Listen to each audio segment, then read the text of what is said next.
Spurs adalah klub paling bodoh di dunia. Bodohnya dari mana? Lu bisa-bisanya beli pemain kayak Sapinho dengan harga total 85 juta pound sterling. Ya, asal lu tahu aja ini pemain musim lalu ya banyak cederanya, banyak di bangku cadangan dan minim kontribusi. Cuma 1 gol 1 assist musim lalu di Premier League lu beli dengan total 85 juta pound sterling. Ini mah overprice, Pak. Ini mah bukan pemain hebat. Lu mah ini dikibulin sama City. Coba kalau misalkan kita bandingin sama Rodri yang dibeli sama Barcelona, itu Rodri sekitar 76 juta euro. Kalau dirupiahkan 1,5 triliun.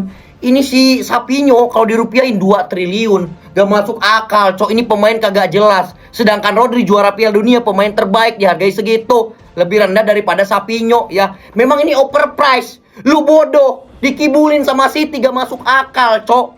Kontribusi 1 gol 1 assist harganya mahal. Ya, aneh ini.